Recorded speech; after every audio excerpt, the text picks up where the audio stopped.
Hello student. हमने यहाँ तक कर लिया था। हमारा सेकंड मेथड चल रहा था कि हमने कैसे कन्वर्ट करना है एक सिस्टम ऑफ यूनिट को दूसरे सिस्टम ऑफ यूनिट में। ठीक है, उसमें मैंने आपको 2-3 एग्जांपल करवा दी थी और एक और एग्जांपल करवा रही हूँ। इसके साथ वाली जितनी भी एग्जांपल्स होंगे ना बुक में, वो सारी आपने करनी है। अगर कोई डाउट होगा या कुछ नहीं पता चला तो आप मुझसे पूछ सकते हैं। ठीक है, वो जो भी डाउट होगा आप बता देना, मैं दोबारा से वो आपको ऐसे लेक्चर प्रिपेयर करके दे दूँगी। लेकिन आपने जो बैक एक्सरसाइज में एग्जांपल्स होती है ना, वो ज़रूर करनी होती है, वो इंपॉर्टेंट होती हैं, वो कम एग्ज़ाम में आने के चांसेस उनके ज़्यादा होते हैं। ठीक है, और जो ये करवा रही हूँ वो तो करनी है आपने। अब देखो, इसकी एक एग्जांपल है और that is convert the value of 1 joule into ergs using dimensional equation. देखो, अगर आपने लास्ट लेक्चर किया होगा तो आपको पता होगा हम क्या कर रहे थे, एक सिस्टम ऑफ यूनिट को दूसरे सिस्टम ऑफ यूनिट में कन्वर्ट कर रहे थे ना। अब देखो यहाँ पे लिखा है 1 जूल। 1 मतलब हमारे पास न्यूमेरिकल वैल्यू गिवन है, दैट इज N1 हमारे पास है। अब देखो जूल हमारे पास ऐसा यूनिट होती है, किसकी ऐसा यूनिट होती है, वर्क की। ठीक है, ये हमें पता होना चाहिए कौन किसकी यूनिट है, तभी हम आगे डायमेंशनल फॉर्मूला उसके साथ यूज़ कर सकेंगे ना। तो वर्क के जो आपके पास ऐसा यूनिट है वो जूल है, और अर्ग्स में वो आपके पास क्या है, CGS यूनिट है। ठीक है,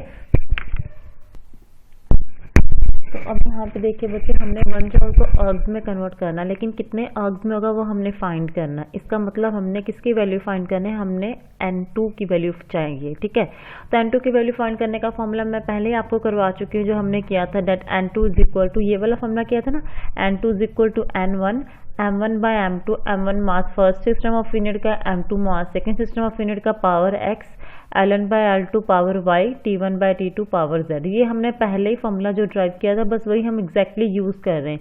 इन सभी के वैल्यूज़ को हमने पुट करना और हमने N2 की वैल्यू निकालनी है। ठीक है, सबसे पहले देखो, मेन हमें किसकी वैल्यू पता होनी चाहिए, हमें XYZ की वैल्यू पता होनी चाहिए ना। XYZ कहाँ से पता चलेगा, जो आपको एक सिस्टम ऑफ यूनिट की यूनिट्स दी हुई हैं, इससे हमें देखना कि ये किसका डायमेंशनल फॉर्मूला है, ये किसकी यूनिट है, वर्क की है, तो वर्क का डायमेंशनल फॉर्मूला लिखेंगे, वहाँ से हमारे पास XYZ की वैल्यू आ जाएगी। ठीक है, जैसे देखो हमें पता है जो ये जूल है, ठीक है, जूल किसकी, जूल भी बोलते हैं, जूल भी बोल देते हैं। ठीक है, हम वैसे जूल होता है, जो ये जूल यूनिट है वो किसकी यूनिट है, वर्क की।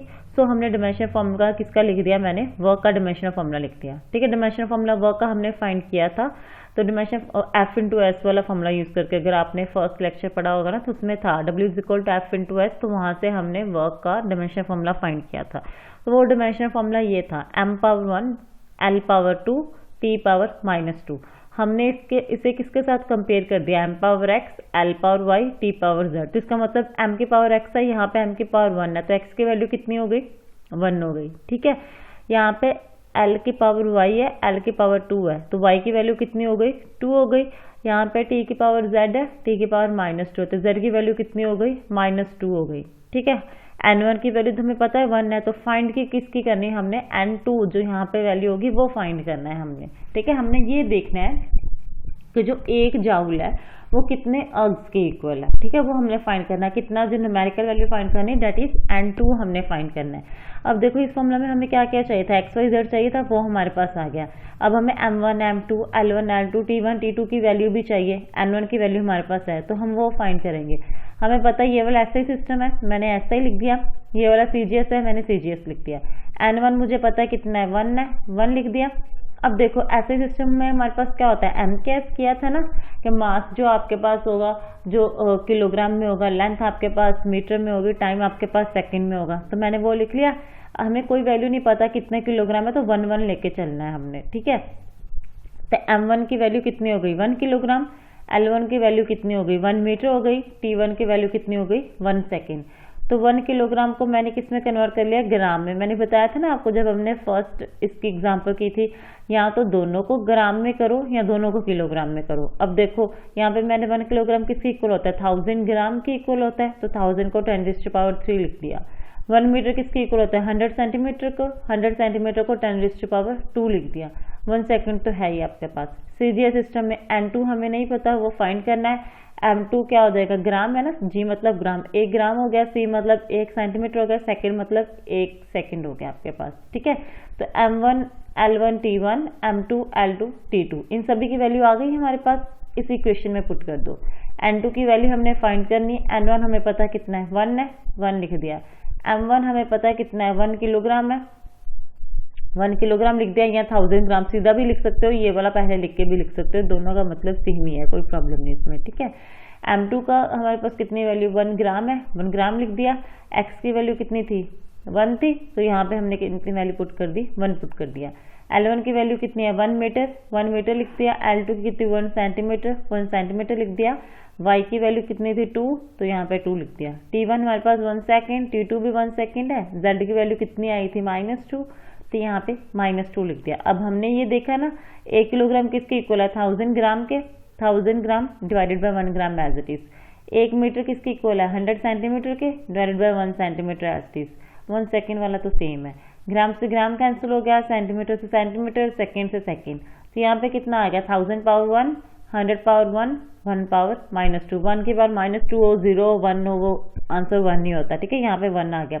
100 की पावर 1 100 आ गया, 1000 की पावर 1 1000 आ गया। कितनी जीरोज हो गई 3 4 5, तो 10 रेज़ टू पावर कितना हो गया 5 हो गया। इसका मतलब जो 1 जाउल है वो कितने अर्ग्स के इक्वल है 10 रेज़ टू पावर 5 अर्ग्स के इक्वल है, ठीक है। तो ये हमने क्या किया, जाउल SI सिस्टम था उसे किसने कन्वर्ट कर दिया CGS डेट इज अर्ग्स। तो बस ये हमारे पास कन्वर्जन हो गया एक सिस्टम ऑफ यूनिट से दूसरे सिस्टम ऑफ यूनिट में बाय यूजिंग डायमेंशनल फार्मूला, क्योंकि यहाँ पे हमने ये डायमेंशनल फार्मूला यूज किया ना तभी हमारे पास ये सारी वैल्यू सॉल्व हुई है, ठीक है। तो ये हमारा सेकेंड मेथड ये था कि जो सेकेंड डेरिवेशन थी कि हमें क्या करना है, एक सिस्टम ऑफ यूनिट से दूसरे सिस्टम ऑफ यूनिट में जाना है, वो कन्वर्जन हमारी सेकेंड मेथड था, ठीक है। क्लियर है। अब हम थर्ड मेथड स्टार्ट करेंगे, दैट इज जो थर्ड मेथड है हमारे पास। अब देखिए लास्ट क्वेश्चन हमारे पास थर्ड मेथड है to find whether any formula is dimensionally correct और not by finding that formula. हमने ये देखना है कि अब जैसे हमने फर्स्ट वाला मेथड किया था ना उसमें क्या था हमारे पास, हम ये देखते थे कोई भी इक्वेशन जो आपके पास दी हुई है वो ठीक है या नहीं, जैसे S is equal to UT plus half AT square या V square minus U square is equal to 2AS, जो ऐसी या V is equal to U plus AT। मतलब ये 3 इक्वेशंस हैं जो मेन थी फर्स्ट वाले में, जो पेपर में हर बार आती हैं, 5 या 10 नंबर में आती है। जीपीए के पेपर में 10 नंबर में आई थी, ठीक है। तो वो जरूर कर लेना, फर्स्ट मेथड और थर्ड मेथड तो बहुत इंपॉर्टेंट है बच्चे। 10 नंबर में इस बार ये भी क्वेश्चन आया था जो मैंने यहाँ पे नीचे लिखा हो ना, मोस्ट इंपॉर्टेंट फॉर 5 और 10 मार्क्स। जो फाइनल पेपर हुआ था ना वो जो फर्स्ट सेमेस्टर का उसमें ये 5 नंबर का आया था, लेकिन जो अभी रीपेयर का पेपर हुआ है ना उसमें ये 10 नंबर का क्वेश्चन आया है, ठीक है।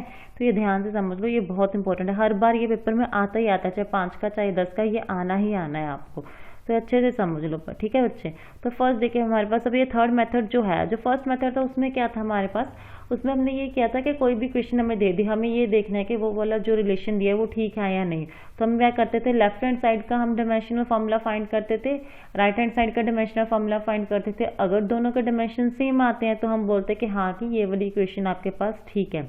लेकिन अब हमारे पास जो थर्ड मेथड है उसमें क्या है कि हमने ये देखना है कि जो भी हमारे पास फॉर्मूला है वो ठीक है या नहीं, वो कैसे फाइंड करते हैं, पहले हम उस फॉर्मूला को फाइंड करते हैं डायमेंशंस की हेल्प से।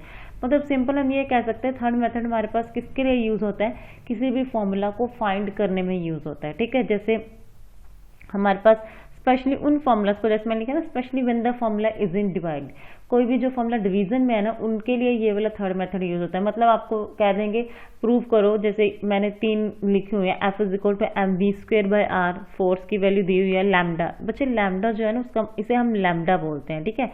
वेवलेंथ है, ये वेवलेंथ का साइन है, जैसे फोर्स का साइन F है ना, एक्सेलरेशन का साइन A है, टाइम का साइन T है, वेलोसिटी का साइन V है, वैसे वेवलेंथ का साइन मतलब किसी भी वेव की जो लेंथ होगी। वेव का मतलब भी क्या है बच्चे, जैसे हम पानी में पत्थर फेंकते तो एकदम से वो गोल गोल से आपके पास सर्कल बनने स्टार्ट हो जाते हैं ना, वो वेव्स बनती हैं, ठीक है। उन्हें हम वेव बोलते हैं, और उनकी जो लेंथ होगी भी कितनी दूरी तक बनती है उन्हें हम वेव लेंथ बोलते हैं। उसे हम लैम्डा के साथ डोनेट करते हैं, उसकी वैल्यू होती है h/mv। इसका फॉर्मूला होता है h is the Planck's constant जो हमने किया है डायमेंशनल फॉर्मूला वाले में, m is the velocity, m is the mass, v is the velocity.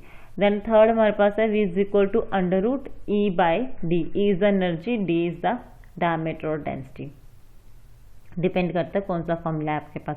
तो मैं आपको पहले ये वाला प्रूव करके दिखाऊंगी, lambda is equal to h/mv, क्योंकि ये हर बार पेपर में आया हुआ है बच्चे। एक ये वाला और एक f is equal to mv square by R, वो भी मैं आपको करवाऊंगी, ठीक है। ये दोनों में से एक तो आपको हर बार पेपर में आएगा ही आएगा, चाहे 5 का चाहे 10 का, ये कंपल्सरी ही आता है। तो ये ध्यान से कर लेना, ये वाला छोड़ना नहीं है, ठीक है। अब देखो क्वेश्चन कैसे आएगा, सिंपली ऐसे ही क्वेश्चन आ जाएगा, prove dimensionally that lambda is directly proportional to h by M V. मतलब आपको बोल देंगे कि ये आपने प्रूव करना है कि जो लैम्डा है वो किसके इक्वल है, h बाई एम वी के इक्वल है। आपको बोल दे ये इसके इक्वल है, लेकिन आपको ये प्रूव करना है। प्रूव कैसे करना है, डायमेंशंस की हेल्प से, ठीक है। अब ये रिलेशन नहीं है, रिलेशन वो होता है जैसे S is equal to U T plus half A T square, जिनमें प्लस या माइनस कुछ आता है, जैसे V is equal to U plus A T, उनमें भी प्लस आ रहा था ना। वो रिलेशन होते हैं जहाँ पे हमने left hand side right hand side को इक्वल करना है, लेकिन यहाँ पे कोई प्लस माइनस नहीं आ रहा, मतलब ये रिलेशन नहीं है। ये आपके पास क्या है, एक फॉर्मूला है। तो फॉर्मूला को डायमेंशंस की हेल्प से कैसे प्रूव करना है, वो हमने ये थर्ड मेथड में करना है।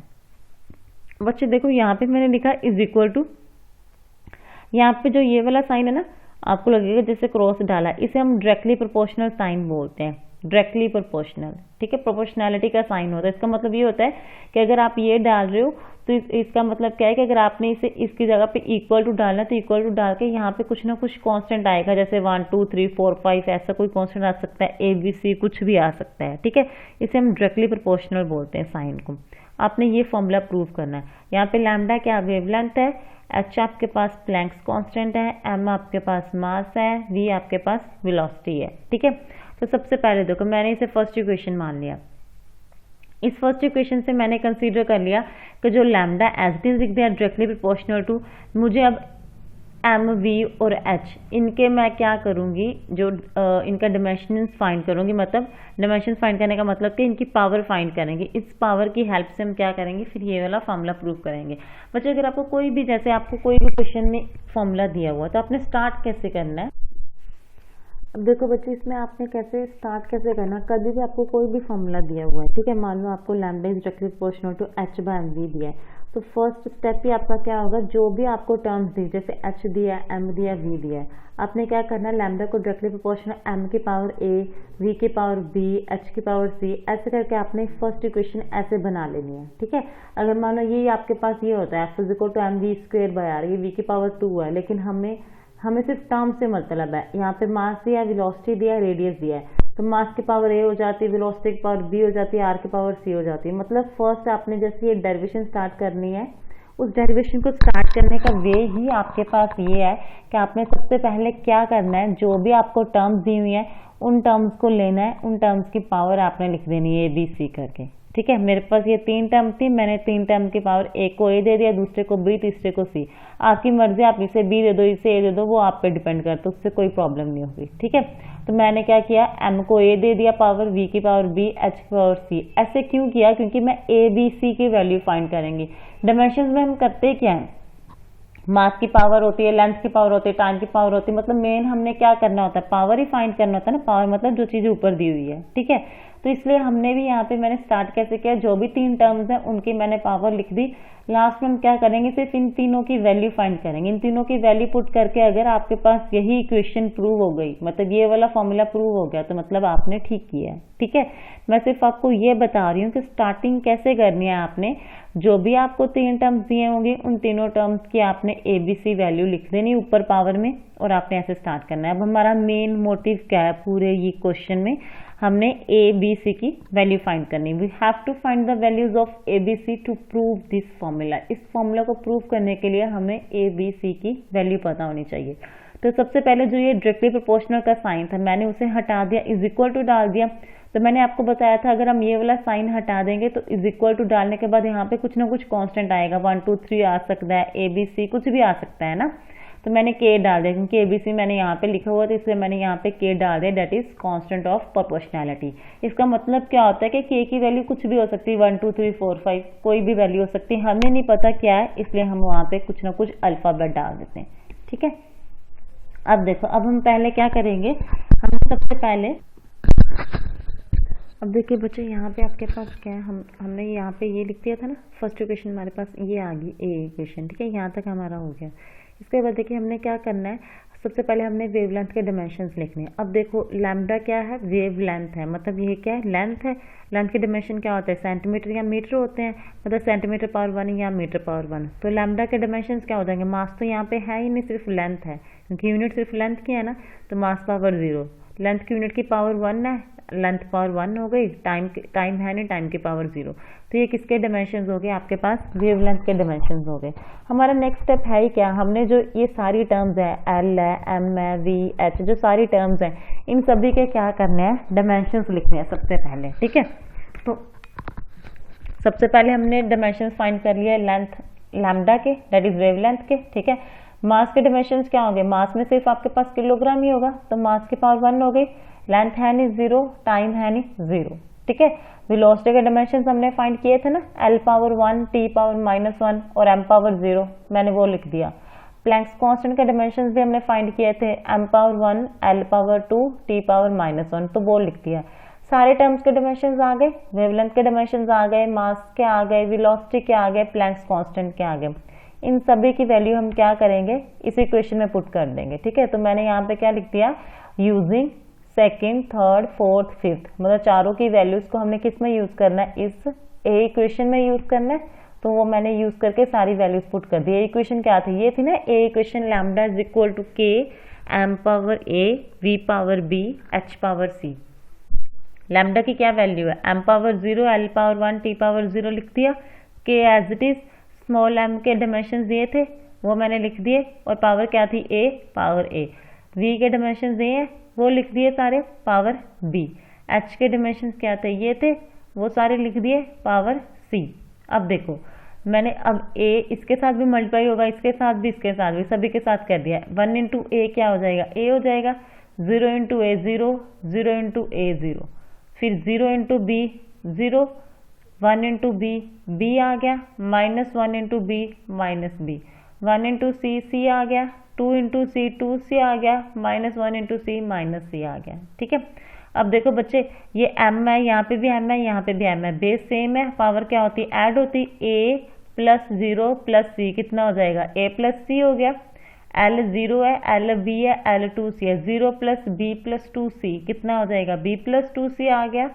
t power 0, t power minus b, t power minus c, 0 minus b minus c कितना आ गया, माइनस b माइनस c। तो ये राइट हैंड साइड में आ गए, ये लेफ्ट हैंड साइड में आ गए। तो दोनों की पावर्स को हम क्या करेंगे, दोनों साइड पे इक्वेट कर देंगे। जैसे ये देखो इस साइड आपके पास m है, इस साइड भी m है, इसकी पावर 0 है, इसकी पावर a प्लस c है, तो a प्लस c किसके इक्वल हो गया, 0 के इक्वल हो गया। इसे मैंने 6th इक्वेशन मान लिया। ठीक है, L की पावर इस साइड 1 है, इस साइड कितनी है, b प्लस 2c है, तो b प्लस 2c किसके इक्वल हो गया, 1 के इक्वल हो गया। मैंने इसे 7th मान ली इक्वेशन। t की पावर 0 है, t की power minus b minus c है, minus b minus c is equal to क्या आ गया, 0 हो गया। इसे मैंने 8th इक्वेशन मान लिया। ठीक है, अब फ्रॉम 8th इक्वेशन से हमारे पास क्या आएगा, माइनस b किसके इक्वल हो गया, c के इक्वल हो गया, या ये बोल सकते हैं b इस साइड चला जाएगा, इस साइड माइनस क्या था, दूसरे साइड जाके प्लस b हो गया, इज इक्वल टू क्या आ गया, माइनस c। ठीक है, 6th इक्वेशन से हमारे पास a plus C is equal to 0 था, इस साइड c प्लस का था, दूसरी साइड जाके माइनस c हो गया, b plus 2c is equal to 1, ये तो हमारे पास है ही। अब देखो यहाँ से बच्चे हमारे पास क्या आया, b किसके इक्वल है, माइनस c के इक्वल है, a भी किसके इक्वल है, माइनस c के इक्वल है। बस इन इक्वेशन को सॉल्व करके मैंने किसी ना किसी वे से a, b और c की वैल्यू फाइंड करनी है। ठीक है, तो यहाँ पे देखो माइनस, अब b किसके इक्वल है, माइनस c के इक्वल है, तो मैंने b की जगह पे माइनस c लिख दिया, plus 2c is equal to 1, ये था, प्लस 2c माइनस c कितना हो गया, c हो गया, c किसके इक्वल आ गया, 1 के इक्वल आ गया, प्लस 1। इसका मतलब c की वैल्यू क्या हो गई, प्लस 1 हो गई। अगर मैं यहाँ पे पुट करूँ तो b की वैल्यू क्या हो जाएगी, c की वैल्यू प्लस 1 है, आ गई माइनस, अब b की वैल्यू क्या आ गई, माइनस 1 हो गई, c की वैल्यू 1 है, a is equal to minus c था, तो a की वैल्यू क्या हो गई, माइनस 1 हो गई। इसका मतलब a की वैल्यू माइनस 1 हो गई, b की भी माइनस 1 हो गई, c की आपके पास क्या आ गई, प्लस 1 आ गई। तो वो सारी वैल्यूज हम a इक्वेशन में पुट कर देंगे, a b c आ गया ना, वो वैल्यूज यहाँ पे पुट कर दो। अब a की वैल्यू माइनस 1 है, b की वैल्यू माइनस 1 है, c की वैल्यू 1 है, वो लिख दिया। अब देखो h की वैल्यू 1 हो गई, पावर ऊपर है। ठीक है, k as it is, m की पावर माइनस 1 है, ऊपर अगर माइनस 1 होगी तो नीचे जाके प्लस 1 हो जाएगी, मैं उसे नीचे ले गई। v की पावर ऊपर माइनस 1 है, नीचे जाके प्लस 1 हो जाएगी, नीचे लिख दिया। अब k है, k को हटा देंगे तो यहाँ पे प्रोपोर्शनैलिटी का साइन आ जाएगा, h पावर 1 मतलब h, m पावर 1 m हो गया, इसका मतलब v पावर 1 का मतलब v हो गया। तो लैम्डा किसके डायरेक्टली प्रोपोर्शनल आ गया, h बाय एम वी। हमने यही प्रूफ करना था ना, वो वाला रिजल्ट हमने क्या कर दिया, प्रूव कर दिया डायमेंशंस की हेल्प से। तो ये 10 नंबर का क्वेश्चन है। ठीक है, कोई भी डाउट होगा पूछ लेना, ये वाला बच्चे 2-3 बार कर लेना अच्छे से, ये वाला क्वेश्चन हर बार आता है एग्जाम में। ठीक है बच्चे, इसके साथ के 3-4 एग्जाम्पल आपके बुक में आया, तो आपने एक ये वाली हो गई और एक मैं आपको आगे ऐड करवाती हूँ।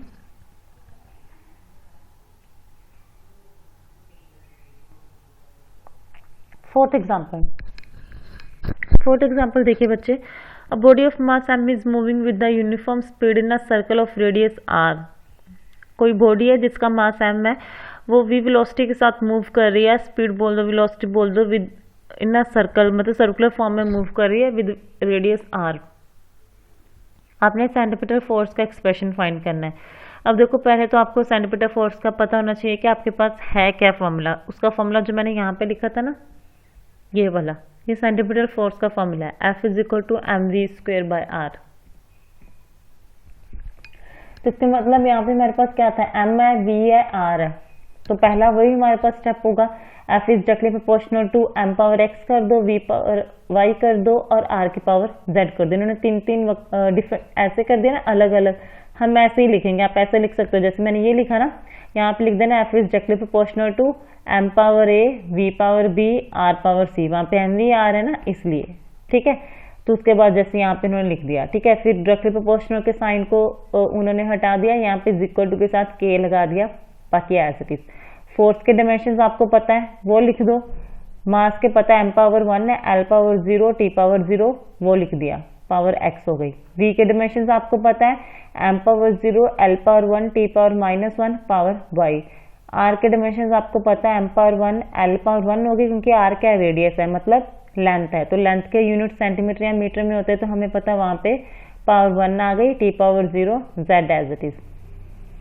सारे स्टेप वैसे हैं।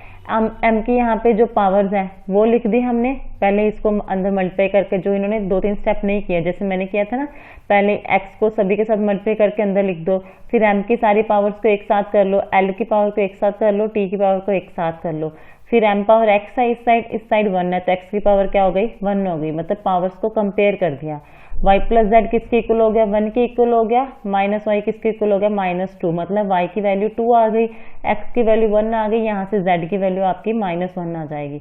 तो सारी वैल्यूज आ गई, सिंपल आपने इस इक्वेशन में पुट करना है और आपका ये फॉर्मूला प्रूव हो जाएगा। ठीक है, यहाँ पे सिर्फ 2 स्टेप मिसिंग है, जो मैंने पिछले में किए हुए हैं ना, ये वाले देखो, ये वाले 2 स्टेप मिसिंग है, तो आप यहाँ से मिला के सिमिलरली वैसे कर सकते हैं, आपको पता चल जाएगा, इजी है।